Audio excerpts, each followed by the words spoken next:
First of all, congrats on your new purchase and welcome to the Philips air fryer family. Now, as excited as you might be to just tear open the box, grab a bag of frozen fries and start cooking them ASAP, there are actually a couple of things you need to do first. Remove all packaging material, including tape and stickers. Open the drawer by pulling at the handle. The first time you do this, you'll need to use a little extra oomph. Remove the basket by pushing back the clear guard and pressing in the black button. Thoroughly clean the basket and the pan with hot soapy water and make sure you use a non-abrasive sponge or cloth.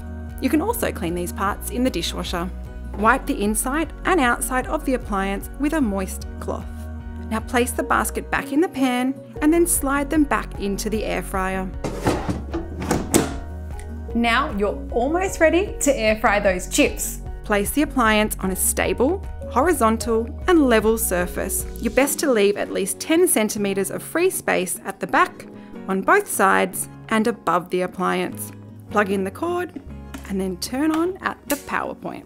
Now open the drawer, put the ingredients in the basket, ensuring the food doesn't sit above that max indication line. Slide the drawer back into the air fryer and then press this, the start power button.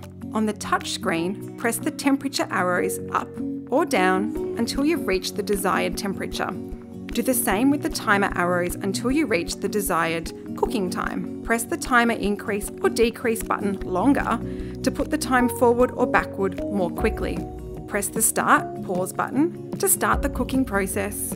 Or by pressing this button, you can scroll through the presets, as well as select the keep warm function. We have frozen fries, fresh fries, chicken, fish, baked goods, meat, vegetables, and then this, the keep warm function. These have a built-in suggested time and temperature specific to the type of food. However, these can actually be easily adjusted to suit your individual need. Once selected, press the start button. The motor begins immediately, no preheating required, and the display starts counting down the set cooking time. Now, during the cooking time, excess oil from within the food or the extra oil you might have added to your food is actually collected at the base of the pan. Now, you can also have a little sneak peek of your food during the cooking process. It's very easy to do.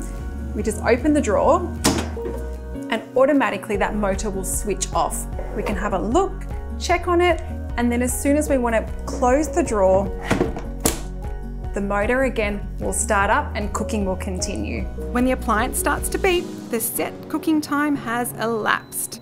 Lift the basket out of the pan by the handle, empty the basket into a bowl or onto a plate. And if you are cooking more delicate foods, you can use tongs instead.